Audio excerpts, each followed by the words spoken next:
In the long course of human history at sea, many ships have come and gone. Most would have been fairly normal, for whatever qualified as normal at the time.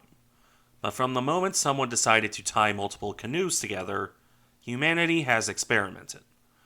Sometimes this led to innovations that changed the entire concept of a normal ship. And sometimes these led to some of the strangest ships ever launched. This video will look at 5 such ships, varying from strange to look at to strange in concept. Of course, I should note up front that strange does not equal bad. A ship can be weird looking and fully capable of doing her job well. One of these ships has been doing her job well for over a century at this point. And on that subject, let's begin with the ship in question. The salvage ship Kommuna is a rare early example of a large-scale catamaran. These double-hulled ships look inherently odd, as they have never been particularly common at this scale. When this ship was launched as Volkov in 1912, it was almost unheard of, at least to any practical degree. There is, however, a very valid reason for this strange-looking design. Namely, that if you're salvaging submarines, having a sheltered area for the work is useful. In addition, Kommuna could take advantage of her double hull to better support her cranes.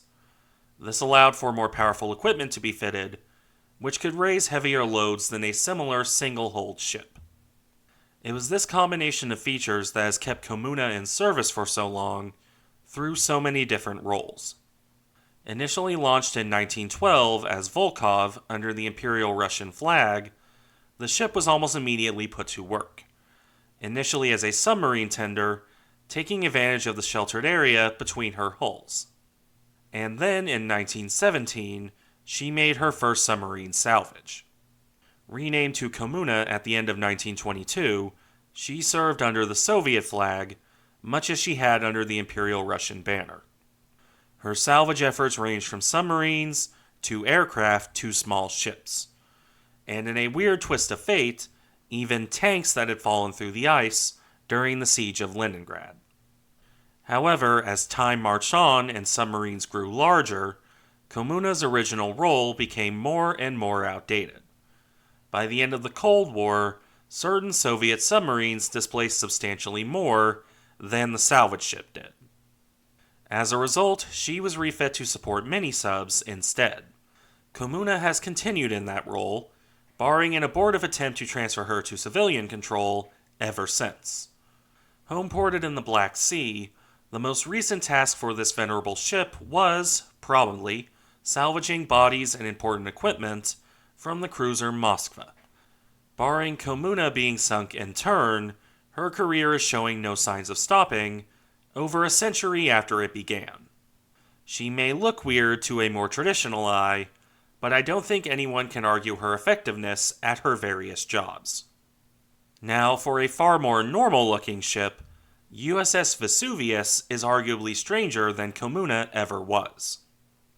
And most definitely less successful, for reasons that become fairly obvious. In this case, by being an experiment that never panned out.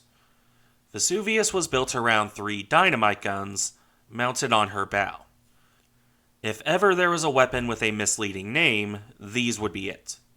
Because these guns didn't use dynamite at all, at least in the manner one might think. When you hear dynamite gun, the logical thought is probably going to be, oh, it used dynamite to shoot the projectiles. That is not, however, where the name comes from. The name comes from the projectiles themselves. Early explosive shells were often temperamental at best, and firing them from a normal cannon was risky. As in the may blow up in the barrel kind of risky. So there's a problem identified. This needed a solution. The obvious answer is make more stable explosives, and that was being worked on. A less obvious example was, well, if we can't use explosives to shoot explosives, why don't we use compressed air instead? Thus, the dynamite gun. The issues with this kind of idea should be apparent. Compressed air will never have the same power as conventional propellants, at least not on any practical scale. You will need progressively larger and more powerful tanks of air. Similarly, you need longer and longer barrels to accelerate the shells. The economy of scale is just not worth it, as the Navy would discover. USS Vesuvius proved this rather handily.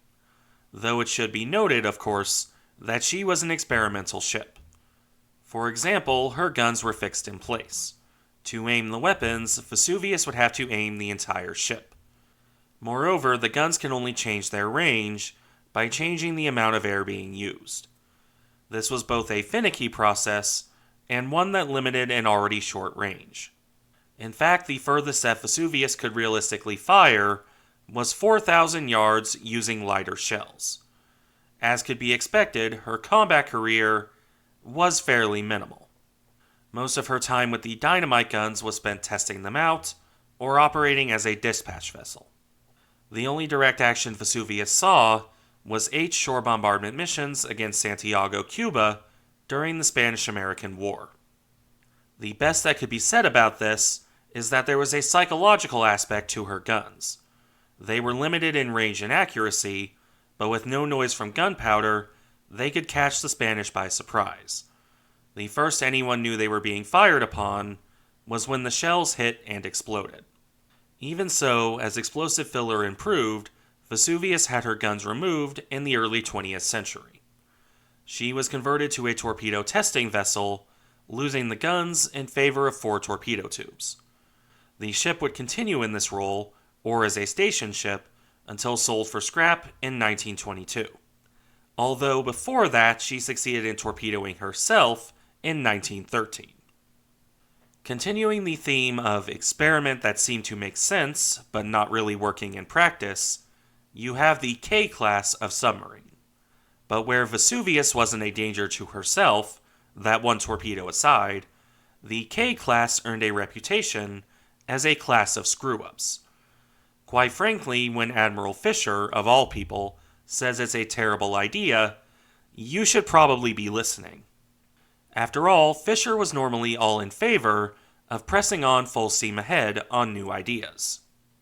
All that said, and to be fair to the British, the design and operation of submarines was still in its early phase. No one was quite sure exactly what submarines should be used for, and various strange ideas came about.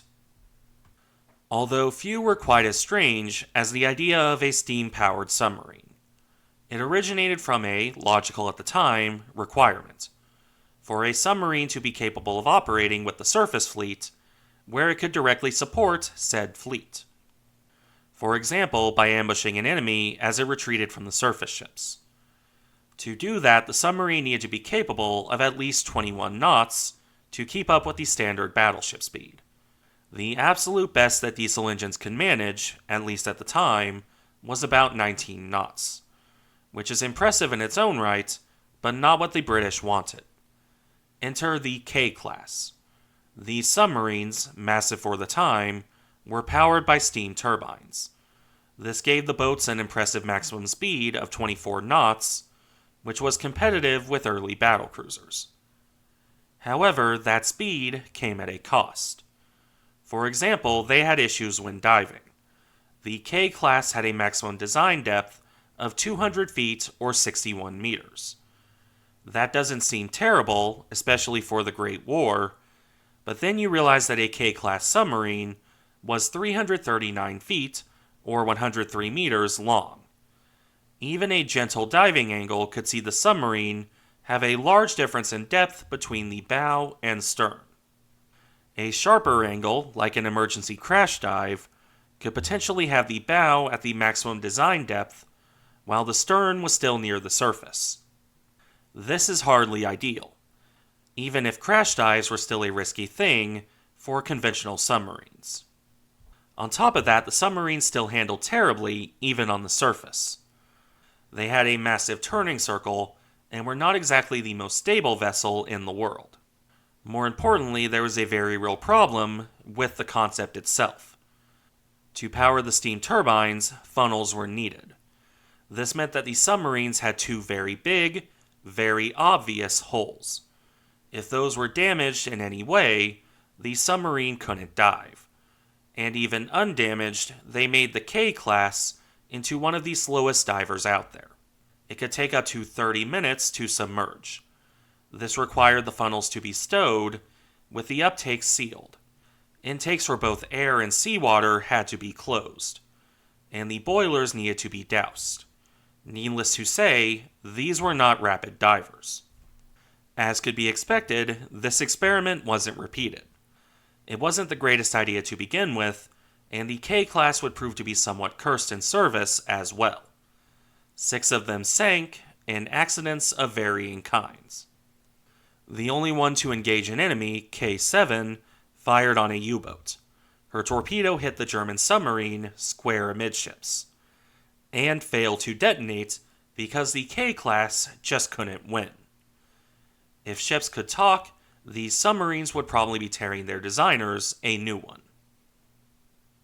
For the next example, we have a more modern one than the others in the form of the Soviet communications ship SSV-33.